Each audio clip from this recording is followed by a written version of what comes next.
자, 여러분, 반갑습니다. 네, 어서들 오십시오. 자, 우리가 지난 시간까지 우리가 경기도의 중요한 아파트들의 가격 변동, 그리고 서울의 강남 지역을 알아봤어요. 많은 분들이 요청을 댓글로 많이 해주셨는데, 이번에는 드디어 마용성을 한번 알아보도록 하겠습니다. 자, 발로 뛰시는 우리 이태훈 소장님 모셔서 얘기 나눠보도록 하죠. 어서오세요. 네, 안녕하세요. 네, 네. 요즘에 이동하시기 힘드셨겠어요. 비가 너무 많이 오고. 네, 비도 많이 오고 요즘 너무 덥잖아요. 네. 네네. 그래서 문의하시거나 이렇게. 이게 워낙 일부 단지들 이렇게 해서 매매가 많이 되다 보니까 강남까지 이렇게 올 수 있는 여력은 아니지만 또 이렇게 많은 분들이 좀 알고 계시거나 그러면 좀 내 집 장만하는데 조금 도움이 되지 않을까 해가지고. 어쨌든 서울 지역을 커버하고 계시니까 네. 여러분들 참고하시면 좋겠고, 여러분이 궁금하신 우리 아파트 아니면 내가 이사 가고 싶은 지역의 아파트 동향이나 이런 것들 알고 싶으시면 댓글 많이 달아주시기 바랍니다. 자, 그럼 오늘의 이야기, 마포, 용산, 성동, 네. 이쪽의 아파트. 자, 이제 한번 어떤 변화가 있는지 알아보도록 할까요? 네. 자, 첫 번째 알아볼 아파트는 뭡니까? 네. 아하. 마포 레미안 푸르지오라고 하는 아파트인데요. 여기는 이제 애호개역하고 이제 아현역 사이에 있는 이제 대단지 아파트고요. 그리고 마포에서는 개장일 거예요. 네. 레미안 푸르지오라고 많이들 말을 하는데, 요번 7월 달에 이게 19억에 거래가 되었고요. 예. 네. 이제 7월 달에 보시면 두 건만 이렇게 되어 있는데, 이거는 이제 34, 이제 B 타입이 이렇게 거래가 되었던 거고, 나머지 C 타입, 그러니까 A 타입, C 타입, E 타입, D 타입 이렇게 있는데, 그런 것들도 이제 평균 거래가는 이렇게 비슷하더라고요. 네. 그리고 마포 더 클래시 아파트라고 옆에 있는 아파트가 있는데요. 거기는 이제 거의 신축이어가지고 아직 매매가 되거나 그런 것들은 이쪽 것만 좀 매매가 되어 있고, 나머지 부분들은 실질적으로 거래가 된 것들은 조금 없고요.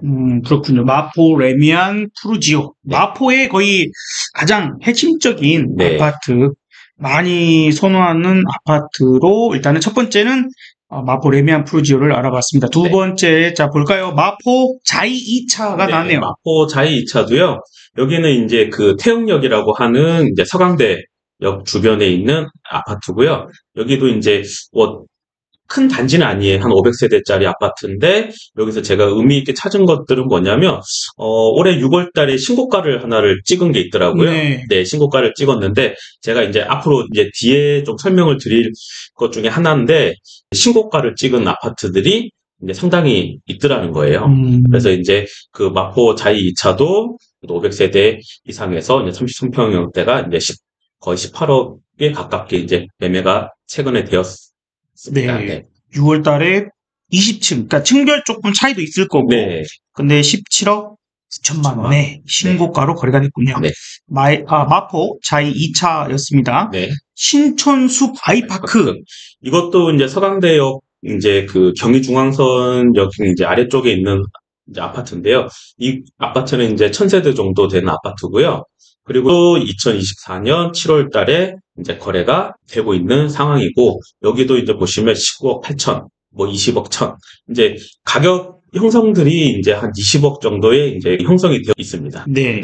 이게 어쨌든, 같은 평수라 하더라도, 층수별이나 혹은 동의 뷰, 접근성, 이런 것들 은근히 좀 차이가 나죠. 아무래도, 지하철역과 더 가까운 곳일수록 소음동도나 이런 것들도 차이가 있겠지만, 그런 것들도 조금 있을 수도 있고요. 네. 아니면 이건 신축이기 때문에 또 이게 또 로얄층, 로얄동 거기에 따라 가지고 조금 가격 차이가 조금 있을 것 같습니다. 네. 자, 그러면 다음 거 한번 알아보도록 하죠. 네. 자, 마포를 계속 알아보고 있습니다. 네. 이거 마포 쌍용 황금 이거 유명한. 그렇죠. 네, 이거 땅을 팠더니 금이 나왔는데 어쩔 수 없이 아파트 짓는 게 더 돈이 될 것 같아서 이제 9년도인가 재건축을 하는데요. 여기에 이제 재건축하기 위해서 이제 파기를 했는데, 거기에 노란색이 돌이 나왔대요. 그쵸. 그게 1톤당 20g 정도 나오는, 그래도 채산성이 있는데, 서울시는 광물 산업 거기에 대해서 이제 사업자가 나오지 않는다라고 해요. 네, 그리고 여기가 이제 기존에 여기만 이제 있는 게 아니라 주변이 다 주거 형태로 되어 있잖아요. 그러면 이제 금을 캐거나 은을 광산사업 캐면 하기가 네, 환경오염이 네. 많다 보니까 그 이제 허가가 안 나와서 그대로 이제 가고 네. 그 소문이 약간 그렇게 난 것도 있어요. 이거 그래도 네. 사갖고 갖고 있으면 네. 그 밑에 그 금강에 맞아요. 지분을 갖게 된다고 어쩐다 이런 소문이 좀 있었거든요. 그 허가를 받는 사람이 그거를 채굴할 수 있는 네. 그거를 가지고 있기 때문에 일단은 여기에 이제 가지고 있는 사람들 어떤 기운 정도만 받으셔야 되는 거지. 금의 기운, 네. 좋은 기운. 네, 그래서 제가 한번 넣어왔고 어쨌든 이게 세대수는 이제 339세대밖에 되지 않는데 여기서도 의미가 있는 게 올해 5월 달에 좀 큰 평수기는 해요. 44평이 한 12억 9천에 이제 매매가 되었고요.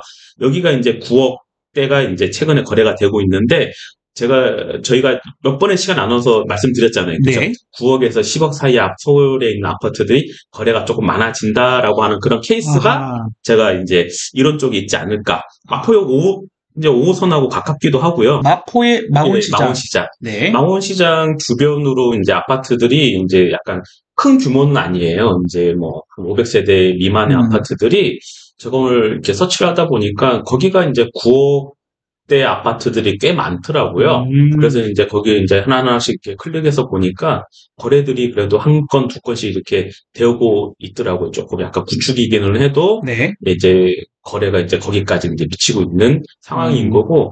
그렇군요. 이제 일단 마포 지역을 알아보고 있는데 네. 마포 쌍용 황금이 9억 원 근처에 있는 그러다 보니까 아무래도 거래가 좀 다른 곳보다 339세대밖에 안 되는데도 불구하고 좀 있었던 것 같아요.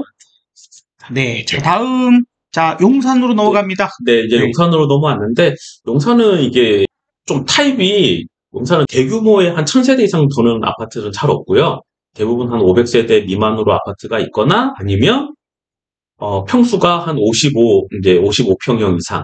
그래서 뭐 40억대, 50억대. 네. 그리고 이제 뭐 더 힐이라든지 거기 근처에 있는 아파트들이 그거는 아파트가 85평형이 100억씩, 150억, 어떤 건 200억, 그런 거여가지고, 제가 이제 넣진 않았는데, 여기도 이제 포창공원역 앞에 있는 롯데캐슬 센터포레라는 아파트인데요. 네. 여기가 이제 신고가가 34평형이 매매가 이제 18억에 되었고, 마지막 거래네. 이런 가격대를 보시면, 이제 25평형대는 한 15억대, 그리고 34평형대는 17억에서 18억 사이에 이렇게 거래가 되고 있습니다. 네. 자, 우리 용산 롯데캐슬 센터 폴에 478세대 알아봤고요. 네. 자, 다음은 이촌 코롱. 또 유명한 아파트네요. 네. 그 용산에서는 대장격에 있는 아파트들이 여기 이촌동에 이제 몰려 있는 건데 원래는 한강맨션이라고 하는 아파트가 바로 옆에 있죠. 완전 대장인데 여기는 이제 재건축이 이제 들어가다 보니까 그 조합원 물건들을 사야 되기 때문에 약간 좀 찾기가 조금 어려웠고요. 그다음에 이촌 코롱 아파트들이 이제 아파트가 이제 834세대인데 그래서 44평형이 이제 24억대 그리고 이제 26평형대가 14억에서 16억대 이렇게 거래가 되고 있습니다. 네, 신고가예요. 7월 2일. 네, 26평형 16억 7억. 그 다음에 7천만 원. 그리고 44평형은 24억 원. 네. 8층. 네. 32평형도 6월 달에 보시면 21억 500만 원으로 여기도 신고가를 이제 찍은 거죠. 그러니까 사실 우리가 그런 얘기들을 좀 했었죠. 네. 이게 기다리다 보면은 그러니까 여러 가지 징후가 바닥에서 터닝하는 아파트들이 나오는데 어쨌든 전국적으로 이제 많은 주장하시는 분들이 물론 우리도 그 생각을 많이 했죠. 인구 감소 때문에 장기적으로는 어렵지 않겠느냐. 그것도 맞는 말일 수 있지만 이제 지역별 거기서 어쨌든 가격이라고 하는 것은 주식이든 아파트든 뭐든 떨어지면 반등이라도 주기 마련인데 가장 좋은 것들 가장 사고 싶은 물건들이 가장 먼저 반등하고 여기서는 심지어 신고가까지 내버리는 상황이다 보니까 이게 인구 감소 저도 많이 그런 걸 감안하고 생각하고 얘기 많이 드리긴 했는데 너무 거기에 집중하면 안 될 것 같아요. 그럼요. 네, 이미 신고가 났으니까. 그러니까 이게 제가 오늘 이거를 신고가에 대해서 말씀을 드리는 이유가 앞으로 이제 4가지를 제가 찾아온 게 하나가 있어요. 거기에 맞춰서 제가 찾아보니까 신고가가 계속 늘어나는 이유들 그리고 이제 약간 터닝이 되었는지 이제 확인을 하는 것들이 이제 자꾸 이제 그 설명을 드리기 위해서 네 가지를 준비를 해왔고요. 네. 그런 것들 때문에 제가 신고가를 좀 유심히 보시자. 그리고 제가 저번 시간하고는 다르게 차라리 이렇게 매매가 된 것들을 이제 실거래 정보까지 제가 오늘 가지고 온 네. 거거든요. 네. 자, 일단 우선은 우리가 실제 거래된 네. 정보를 가지고 얘기를 나누고 있습니다. 네. 자, 우리 다음은 레미안 옥수 네, 리버젠입니다. 네, 여기는 이제 성동구로 이제 넘어왔고요.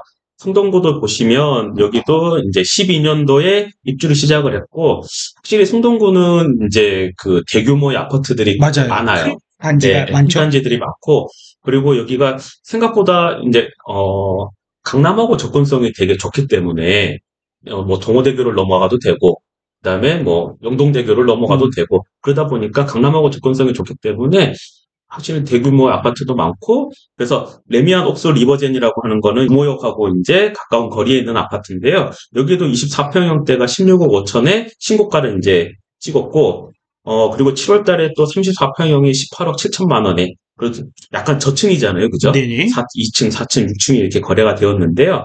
이런 것들을 보시면 이제 여기도 이제 손바뀜이 많이 발생되고 있다라는 게 아마 느껴지실 겁니다. 맞네요. 네. 거래가 지금 6월, 7월에서 네.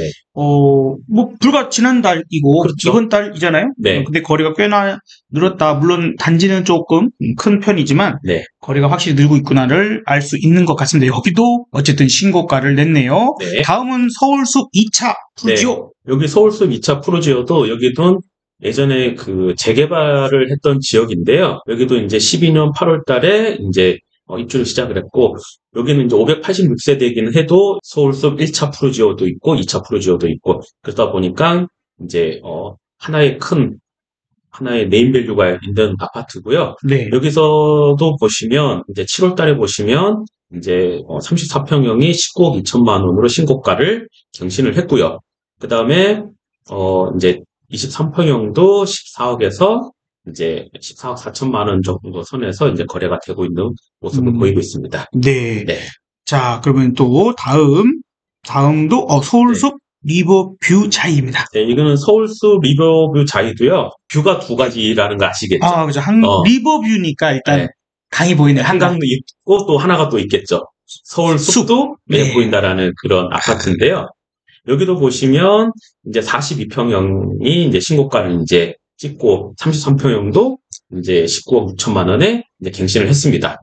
네. 자, 좋아요. 그래서 진짜 이게 놀라운 게 마용성을 알아다 보니까 사실 오히려 강남 지역에도 신고가가 하나 둘씩 나오긴 했지만 신고가가 오히려 마포, 용산, 성동 특히 이쪽에 정말 많이 집중돼 있구나라는 걸 느끼네요. 네. 자, 그리고 하나만 더. 네. 텐지 1단지. 네, 이제 성동구에서 이제 마지막으로 하나 볼 건데요. 여기는 이제 왕십리역하고 이제 가까운 쪽에 있는 아파트인데, 텐지 1단지. 예. 여기도 보시면, 7월 달에 보시면 25평형이 14억에 신고가를 갱신을 했고요. 이제 25평형도 이제 15억, 14억, 15억, 이제 뭐 단지, 이제 평형마다 이제 타입마다 해가지고 이제 갱신이 되고 있고 32평형도 16억 7,500만 원으로 신고가가 갱신을 하고 있는 모습을 보이고 있습니다. 네, 와. 여기는 이제 청계천 뷰가 이제 보이는 아파트죠, 여기는. 산책하기도 좋고. 그렇죠. 이게 사실 이제 어찌 보면 당연히 우리가 투자 목적이든 아니면 뭐 거주 목적이든 일단 집값은 좀 올라가면 좋아요. 그렇죠. 일단 그거는 이제 당연하게 받아들이는데 거기에다가 살기 좋은 동네가 그렇죠. 역시 올라가는구나. 물론 이제 뭐 우리가 직장에 다니기 좋고 그다음에 특히 아이들 학군 요 부분들이 정말 중요한 요소인데 요즘에 점점 아이들이 줄어들고 이제 연세가 있으시고 은퇴하신 분들이 늘어나다 보니까 아무래도 그러니까 너무 넓은 평수가 아닌 뭐 25평형 뭐 이런 것들이 지금 신고가들 나오는 것들이 보니까 뷰가 좋거나 주로 산책도 하셔야 되잖아요. 건강관리 하셔야 되니까. 또 군도 또 병원도 나름 큰 병원도 굵직굵직한 것들 뭐 한양대 병원도 있을 거고 그런 구간들에서 많이들 선호하시는구나라는 걸 좀 느낄 수 있었습니다. 어쨌든 마용성 우리 알아보고 있는데요. 마용성 아파트들이 신고가 종목이 꽤 많네요. 신고가 가격 갱신이. 그렇죠. 근데 이런 아. 보시면 마용성 역시도 보면 그 2호선이 보시면 동그랗게 이렇게 되어 있잖아요. 네. 링처럼 되어 있는데 거기에 이제 거의 약간 맞물려 있는 아파트 단지들이 확실히 이제 뭐 가격이 약간 밑에서 쫀쫀하게 버텨주는 그런 현상들도 많이 보이는 것 같고요. 그 다음에 5호선하고 연결되는 라인도 이제 그러니까 그 광화문하고 연결될 수 있는 그 교통편이 좋은 아파트들이 또 가격을 또 받치고 있고 네. 항상 좀 그런 모습들이 있더라고요. 네. 옛날 우리가 학교 다닐 네. 시절이나 아니면 우리보다 조금 아래라 하더라도 그 외 여고생 네. 그 이렇게 급훈 네, 학교의 네, 네. 급훈에 네. 2호선을 타면 네. 신랑 얼굴이 바뀐다. 아, 그래요? 아니 그 서울대부터 아. 시작을 해서 이화여대 뭐 네네. 연세대 이렇게 그렇죠. 2호선 라인에 네. 명문대들이 꽤 많다 보니까 네. 그리고 공부해라. 공부 잘해서 너 2호선 타고 대학을 가면 네. 다니는 학교를 가면 신랑 얼굴이 바뀔 수 있다. 뭐 이런 거. 그래요? 전 처음 들어봤습니다. 근데 뭐 어찌 보면 지금 약간 그런 네. 느낌인데요. 그죠? 네, 이게 하여튼 이게 뭐 항상 뭔가 받쳐준다라는 게 이제 더 떨어지지 않는다라는 어떤 또 반증이 될 수도 있거든요. 그러다 보니까 약간 좀 그래서 이제 2호선 라인, 5호선 라인, 그리고 3호선 라인 뭐 그런 라인들이 좀 중요한 것 같기는 해요. 네. 그러면 여기서 궁금한 게 있어요. 네. 아니 솔직히 아까도 우리가 그런 얘기도 했고 네. 지금도 이거 네. 부동산 이거 아니야 엄청 더 빠져야 돼. 네. 자, 인구 감소에다가 뭐 이거 말이 되느냐. 그렇죠. 서울에 네. 계속 2030은 더 들어오고 지금 40, 50, 60은 계속 밀려나고 있고 네. 아니면 젊은 친구들이 소득이 얼마나 된다고 이게 지금 20년, 30년 일이야 겨우 집을 살까 말까 한 그런 가격인데 너무 비싸다 이건 말이 안 된다. 네. 그렇게 주장하시는 분들이 계속 많아요. 네. 근데 그래서 거품이다라고 많이 했고 실질적으로 2021년에 고점이 나오기도 했죠. 네. 네. 그래서 내려왔는데 아니 지금 이제 21년에서 22년, 23년, 24년 3년이 지났거든요. 네. 3년 만에 신고가. 저 전고점을 이제 찍었죠. 그 지방은 이제 네. 반토막 나고 그렇죠. 못 올라옵니다. 물론 네. 그걸 우리가 인정. 인구 감소든 뭐든 이거 당연히 그 타격을 받는 곳은 받아. 근데 일단 서울은 좀 다른 이야기가 되고 있는 것 같아요. 네, 맞습니다. 이유가 있을까요? 그래서 원인? 이제 보시면 이제 그 3년 만에 전고점을 이제 찍은 단지들이 자꾸 눈에 보이시거든요. 21년이 고점이라고 생각을 했던 아파트들은 저번 시간에 제가 한번 설명을 드렸던 것 중에 하나가 뭐냐면 21년도는 거래량이 그렇게 늘진 않았어요. 거래량은 늘진 않았는데 신고가를 냈던 거고 요번에 24년도에 들어와 가지고는 전고점을 넘어가는데 거래량이 증가를 하고 있다는 거예요. 그 주식에서 보시면은 약간 바닥 잡고 올라가는 그런 패턴들이 비슷하다라는 거예요. 그쵸. 그러다 보니까 사람들이 이렇게 넘어갈 수 있는 제가 4가지 원인을 조금 설명을 드리기 위해서 이제 준비를 해왔고요. 네. 그래서 첫 번째가 제가 보면 이제 대출이래요. 네, 대출을 제가 좀 설명을 드리는데 19년도에 이제 11.6이라고 하는 부동산 대책을 발표를 했을 때는 15억을 초과하는 아파트는 이제 예전에는 이제 LTV라고 하는 걸 40%까지는 해줬는데 이때 법이 바뀌면서 무조건 15억을 넘어가는 아파트들은 대출을 제로로 만들어 버렸어요. 네. 근데 여기서 보시면 뭐 투기 지역, 투기 과열 지구라고 되어 있는데 이때 당시에 서울에 있는 모든 아파트는 투기 지역, 그다음에 투기 과열 지구로 대부분에 다 묶여져 있었기 때문에 서울의 아파트들은 이제 15억을 초과하는 아파트들은 대출이 하나도 이제 100% 내 돈 가지고 사야 되는 상황이었기 때문에 이제 매매가 이제 적을 수밖에 없더라는 거죠. 그렇죠. 이게 한두푼 하는 게 아니니까. 그렇죠. 예. 그래서 그런 것들이 있었고요. 그런데 2022년 11월 27일 부동산 대책이 또 발표를 했거든요. 네. 대출 규제를 조금 완화를 해준 건데요. 여기 보시면 규제 지역은 이제 규제 지역하고 이제 그 단일화를 했었어요. 네. 무주택자건 1주택자건 이제 LTV로 50%로 이제 단일화를 해주면서 이때 이제 사람들이 똘똘한 한 채를 생각을 하기 시작을 한 게 이때라는 거예요. 네. 그래서 중급지의 이제 소유자들이 일부 팔고 똘똘한 한 채로 옮겨 타는 시점이 이때라는 거예요. 그래서 이제 그런 대출이 한 푼도 나오지 않았을 때랑 이제 LTV가 이제 50%까지 단일화됐을 때랑 그래서 이제 거래가 조금씩 늘어나기 시작을 했던 이제 그런 정책이라는 거죠. 네. 네. 네. 그리고 두 번째는 취득세 중과 제도라는 건데요. 네. 예전에는 이제 1가구 1주택이거나 그렇게 했으면 뭐 1.11%에서 뭐 강남 같은 경우 3.3%까지 이렇게 연결이 되어 있었는데, 근데 개정을 했던 게 이제 2주택부터는 보시면 이제 서울 쪽에 있는 아파트들이 이제 조정 지역이 많았었거든요. 취득세가 8%예요. 네. 취득세가. 그러면 5억짜리 아파트면은요, 취득세만 4천만 원이에요. 네. 근데 10억이면 8천만 원이에요. 네. 취득세가. 너무 많이 올라가 버리잖아요. 그러니까 네. 15억짜리면 거의 1억이 넘는 게 취득세를 내야 된다라는 거예요. 예. 그러다 보니까 이제 17년하고 21년도에는 이제 투자의 트렌드가 이제 주택 수를 늘리는 거였어요. 이제 취득세를 개정안이 나옴으로 인해 가지고 똘똘한 형태로 바뀌었다라는 거죠. 네. 여기 보시면 4주택 이상은 12%고 법인도 12%예요. 이거는 진짜 엄청 큰 거거든요. 네. 10억짜리면 1억 2천이 그냥 내야 하고 들어간다는 그렇죠. 거예요. 그러면 10억짜리가 아니라 거의 11억 2천만 원짜리 아파트거든요. 네.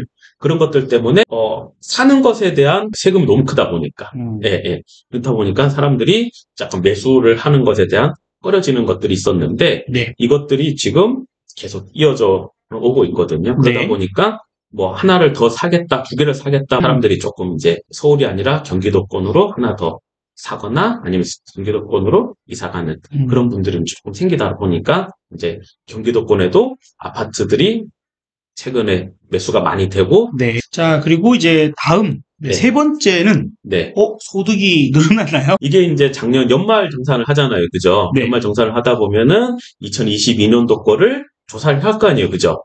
그런데 2022년도에 1억 이상 연봉자가 91만 명 정도였는데 네. 22년도에는 131만 명이나 됐어요. 많이 늘었네요. 40만 명이나 증가를. 네. 네.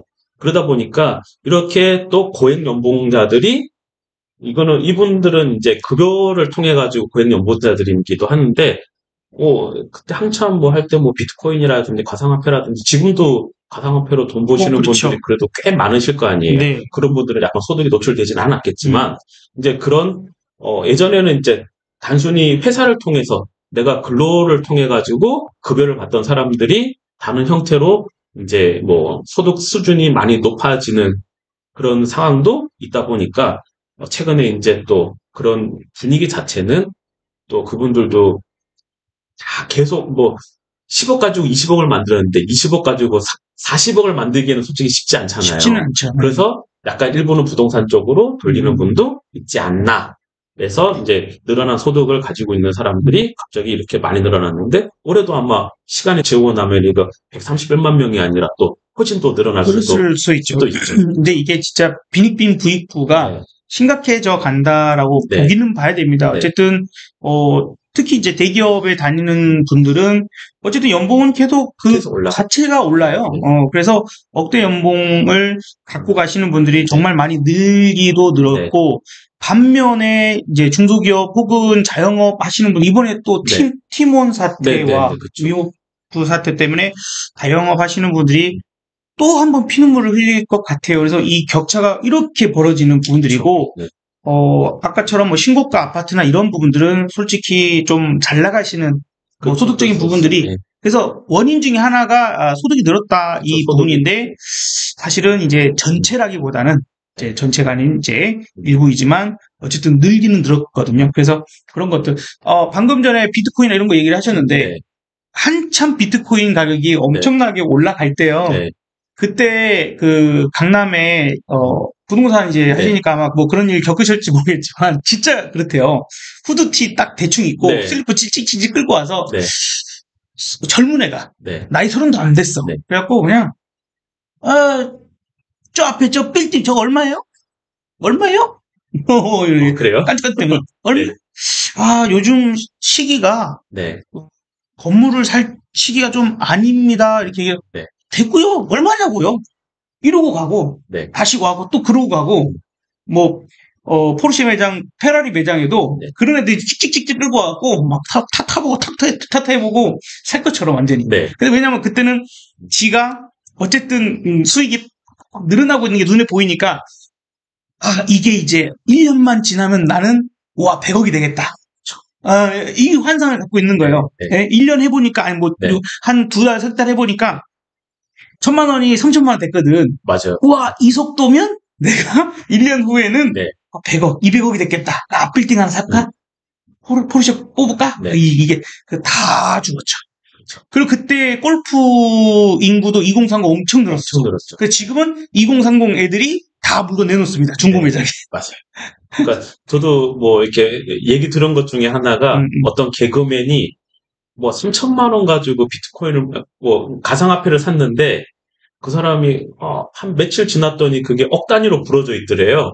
그러면서 자기는 진짜 코인의 어떤 약간 귀재 그런 느낌으로 천재. 있다가 나중에는 시간이 지나니까 그게 빵원이 뭐 그런 많죠. 사람도 있고 많죠. 엄청 많죠. 예, 그래서 요거 보시면 여기 약간 기사 내용인데 결정 세기 영원인 사람이 또 690만 명이나 있답니다. 그러니까 빵원인 세금 주체를 못 안 내게. 그러니까 일은 하지만 이제 내지 않는 사람이 또 690명. 그만큼 소득이 적으신 분들. 그렇죠. 그러니까 690명. 네, 양극화가 진짜 심하다라는 게 또 이런 거에서도 이제 나올 수 있는 거고. 네. 그러다 보니까 늘어난 소득 뭐 이런 부분들을 이제 부동산 쪽에서는 이제 무시는 할 수 없는 그런 거고요. 그러네요. 자, 그리고 하나 더 볼까요? 이거 네 번째인데 제가 잘못 썼네요. 네. 세 번째가 아니라 네 번째입니다. 네 번째인데 여기는 이제 기준 금리 이제 인하에 대한 기대감인데요. 그렇죠. 네, 아무래도 부동산은 대출을 끼고 뭔가를 자꾸 해야 되기 때문에 그 이제 기준 금리라는 거를 이제 무시는 할 수 없는데 요게 지금 네모 칸으로 이렇게 되어 있는 부분들이 금리가 하락하는 시점들이세요. 네. 이게 약간 주황색이 이제 금리를 이제 표현을 하는 건데 금리가 이렇게 떨어졌을 때 이제 이건 전국 아파트 매매 지수기는 한데 점점 그 금리가 떨어질 때는 점점 우상향하고 있는 그런 모습들이거든요. 네. 그리고 요번에도 이제 뭐 올해 뭐 두 차례 내지는 한 차례 정도는 금리 인하 그런 얘기들이 자꾸 나오면 부동산 쪽에서는 아무래도 이제 또 실질적으로 투자를 하거나 아니면은 실거주 목적으로 이제 구입하시려고 하는 분들이 아무래도 조금 더 늘어날 수 있는 그런 현상이죠. 네. 일단 이제 본인이 일단 대출을 받을 수 있어야 되고, 그렇죠. 그다음에 그 이자 부담이 적어야 앞으로도 계획을 잡고 할 수 있으니 그런 게 가능한 그런 시기. 그래서 앞서 자료에서도 금리 인하가 되고 나면 한 번씩 가격이 오히려 그거가 거의 마무리가 됐을 때 쭉 올라요. 그렇죠. 금리 인하가 떨어지고 있는 순간 더 떨어질까? 그렇죠. 약간 기다리는 사람들이 있는데 딱 마무리 돼버리니까 안 돼. 빨리 지금이라도. 맞아요. 그런가 봐요. 그래서 가격이 직후에 금리 인하가 끝난 직후에 아파트 가격 지수가 쭉 올랐고 이전 보셨던 자료는 전국인데 아마 이게 많이 갈릴 겁니다. 지금은 서울 지역, 경기도 지역, 서울 지역이 특히 이렇게 더 올라가고 지방은 거의 변화가 없거나 아직도 떨어지는 지역도 있는 그런 구간이니까 그거는 조금 차이를 두셔야 될 거예요. 네. 그러니까 지금 지방 같은 경우에는 아직도 미분양 물량이 좀 있다 보니까 그게 어느 정도 해소가 되면은 또 이제 약간 반등을 하거나 아니면 보합 정도 올라올 수 있는 그런 분위기는 만들어질 건데 확실히 인구가 지방에는 확실히 줄어든다라는 거는 약간 확인이 되어가고 있는 모습들은 맞아요. 네. 그러다 보니까 부동산 가격, 그러니까 뭐 전체적으로 좀 결론을 좀 설명을 드리면 부동산 가격 변화를 예측을 하기 위해서는 참 중요한 요소들이 있는데 그게 가격하고 거래량은 항상 이제 부동산 상승기의 중요한 요소거든요. 그러다 보니까 수요가 가격을 조금 밀어 올리는 현상이 있어요. 예, 그러다 보니까 그런데 그것들이 유지가 되기 위해서는 투자를 하려고 하는 사람들이 또 몰려와야 되거든요. 그렇죠. 내가 여기 이 집에서 살아야겠다. 주거용이 아니라 내가 여기 투자하면 좀 좋지 않을까? 그렇죠. 그런 게 그런 것들이 좀 맞물리는 게 그런데 실수요자들이 지금은 매매를 하고 있는 그런 형국이다 보니까 약간 투자 수요가 조금 더 오면은 가격이 조금 더 올라갈 수 있는 그런 상황들이 있는데 그거를 좀 알 수 있는 게 뭐냐면 지금 갑자기 또 정부에서 규제를 하려고는 해요. 네. 요즘에 주택담보대출이 뭐 며칠 사이에 또 5조가 늘었다는 뭐 그런 뉴스들이 자꾸 나오는데 그런 주택담보 증가를 알 수 있는 것들이 최근 매수하는 대부분의 사람들이 실수요자라는 거예요. 왜냐하면 투자 수요를 가지고 있는 사람들은 대출을 받지 않고 전세를 끼고 갭 투자를 하는 그런 방식들을 많이 쓰기 때문에 네. 그러니까 전세가가 지금은 꽤 많이 올라져 있고 투자하려고 하는 사람들이 그 갭을 줄여서 있는 상태를 매입을 하고 그것들이 점점 올라가야 이제 그런 이제 전체적인 가격이 상승을 할 건데 지금은 내가 실제로 거기에 거주를 하고 살기 위해서 아파트를 매입하기 때문에 지금은 그런 거기도 하고요. 그 다음에 스트레스 DSR이라고 하는 2단계를 원래는 이제 뭐 7월 달에 한다라고 했던 게 2달 미뤄져가지고 이제 9월 이후로 들어갔는데 네. 이게 되면은 이제 그 내가 실질적으로 대출 받을 수 있는 총액이 줄어들다 보니 지금 조금 서둘러서 조금 부담스럽지만 그래도 하나를 좀 사놓으려고 하는 그런 일부도 있다라고 합니다. 조금 이런 두 가지 또 요인도 또 작용을 하고요.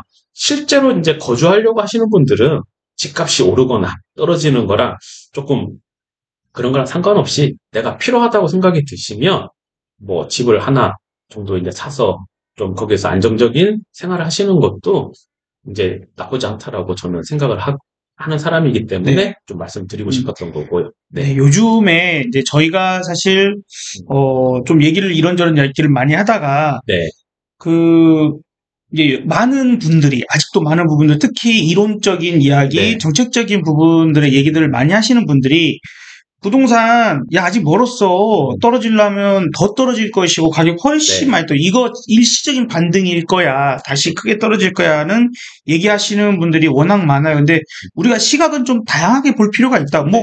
뭐 저희가 얘기하는 것이 좀 다를 수도 있습니다. 분명히 여기서 또 떨어질 수도 있겠죠. 뭐 미래는 모르는 거니까. 맞습니다. 하지만 여러 가지 요소들을 봤을 때 그리고 실제 현재 모든 아파트가 올라가지는 않죠. 그쵸. 하지만 이제 우리가 이제 이런 신고가 가는 아파트들이 있다. 실제 거래가 신고가를 내고 있는 이상 거래가 아니잖아요. 이런 그렇죠. 건. 네. 그래서 또한 이제 지금은 투자를 위해서 그 매수를 하는 사람들보다는 실제 거주를 하기 위한 네. 분들이 지금 매수를 하고 있다. 이렇게 네. 그건 확실히 정리를 하는 것 같아요. 그래서 네. 투자용에 대한 부분들은 뭐 말 그대로 아직은 기다려야 됩니다라고는 의견이 맞을 수도 있고요. 하지만 실거주자분들은 내가 이 집이 어차피 내가 그 집에 계속 살 건데 그렇죠. 보통 우리나라 살면 6년에서 7년 정도를 평균적으로 사니까 그 사이에 내가 어차피 오르든 떨어지든 내가 지금 살고 있는 집을 팔고 다른 집으로 옮길 때 내 집이 올랐으면 딴 집도 오르고 내 집이 떨어지면 다른 데도 떨어지니까 라는 부분들 생각을 해야 될까 해서 현재는 실거주자인데 내가 거주할 건데 나 집이 필요해 하시는 분들은 현명하게 그렇죠. 알아보고 조금 사보는 거를 주저할 집값이 무조건 떨어질 거야 하는 걱정 때문에 못 사는 건 조금은 한번 고려해야 되지 않을까. 근데 사람들은 심리가 그래요. 떨어진다 하면 안 사요. 그러니까요. 올라간다 사지. 그러니까 그러다 보니까 타임들이 계속 안 맞는 거예요. 자꾸 저점 잡으려고 그러다가 조금 더 기다리다가 올라가면은 그렇죠. 이제 쳐다보고 있다가 뭐가 잘못됐는데 이제 또 그러면 또 이론만 또 접근하거든요. 그러니까 안 되는 이유만 또 갖다 붙이는 거예요.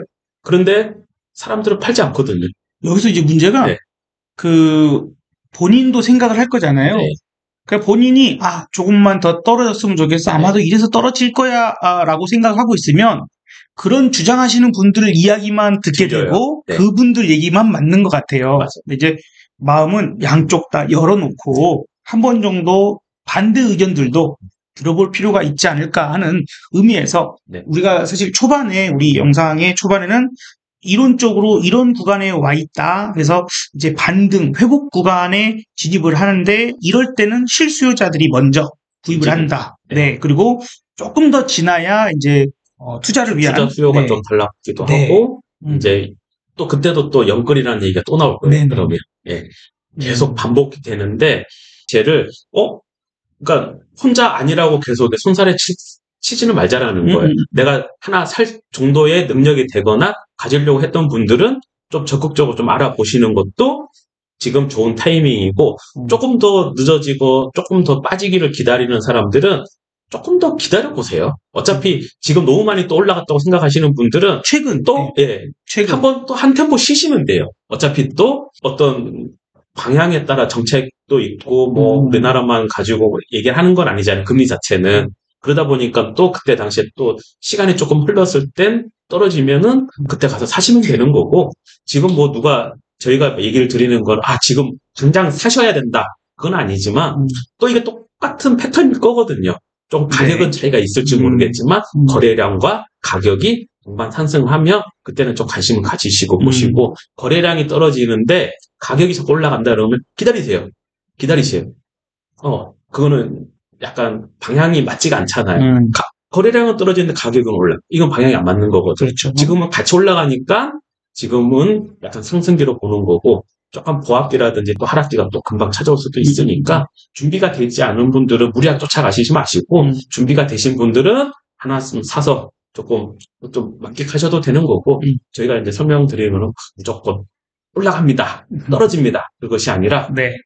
타이밍은 또 옵니다. 네. 어쨌든 현재 나타나는 현상이 그러했다. 거래와 가격이 같이 올랐던 그런 부분들이고, 그래서 계속 떨어진다고 주장하시는 분들은 그게 어쨌든 좀 틀렸잖아요. 요 몇 달 내지는 뭐 1년 뭐 이런 시간 동안이 본인들의 의견이 틀렸어. 그러면 이제 와서 또 지금부터 떨어져야 될 이유를 찾아서 얘기를 해요. 지금부터 아마 이제 정책이 어떻게 될 거다, 뭐가 어떻게 될 거다, 뭐 그러는데 자꾸 이유가 갖다 붙어진다는 건 좀 우리가 좀 경계를 해야 되는 부분들일 수도 있다라는 생각이 들어요. 어쨌든 지금은 실수요자들, 또 최근엔 좀 올랐으니 또 신고가 나고 이게 계속 갈 것 같지도 않아요. 사실 저도 그렇습니다. 이거는 이렇게 올라왔을 때는 다시 눌러주겠죠. 그러면 눌림목. 하지만 거래 없이 가격만 올랐던 시기는 이거는 우리가 경계를 해야 되지만, 가격과 거래가 같이 동반됐던 시기에 어떤 가격이 있을 거 아니에요? 그러니까 지금 거기서 이렇게 올라온 상태고, 그러니까 내려가더라도 거래가 동반돼서 올랐던 그 가격대, 이건 주식도 마찬가지인데, 거기가 내려가도 더 안 떨어지고 지지될 경우가 있어요. 그러니까 거기도 수요자 중심으로는 매수하면 참 좋은 자리가 될 것 같고, 투자는 아직 모르겠어요. 투자는. 우리 이렇게 정리할까요? 네. 오늘 영상이 또 얘기하다 보니까 조금 길게 됐는데, 이번 그 7월 31일 미국 시간, 우리나라 시간으로는 8월 1일 새벽에 그 미국 FMC가 있고요. 그 다음에 이제 9월 달에 FMC가 있어요. 아마도 미국도 이번 7월보다는 9월에 거의 100%라고 얘기할 정도로 99%다. 금리 인하 9월. 이게 또 미 대선에서 트럼프를 싫어하는, 아마도 트럼프가 대통령이 되면 안 돼라고 생각을 하는 연준의 누군가가, 파월일지 뭐 누굴지 모르겠지만, 그다음에 제닛 옐런 같은 이런 분들이 아마도 그렇게 불리한 상황이라면, 민주당이 불리한 상황이라면 트럼프가 대통령이 될 것을 우려해서 또 그렇게 실행할 거야 라는 얘기도 있으니까, 금리가 드디어 미국이 인하될 수 있겠구나, 이런 부분들이 아마 우리 또 부동산에도 영향을 많이 미칠 것 같으니까 참고를 하시길 바라겠습니다. 자, 오늘 이야기 또 수고 많으셨습니다. 다음 시간에 여러분들이 궁금해하시는 우리 아파트 내지는 우리 동네, 내가 이사가고 싶은 동네 궁금하신 것 있으면 댓글 일단 달아주세요. 그리고 저희 또 다음 시간에도 많이 준비해서 올 수 있도록 응원도 부탁을 드려봅니다. 더 플러스 TV 여러분들 많이 사랑해 주시기 바랍니다. 이태훈 소장님 수고하셨습니다. 네, 감사합니다. 네, 감사합니다.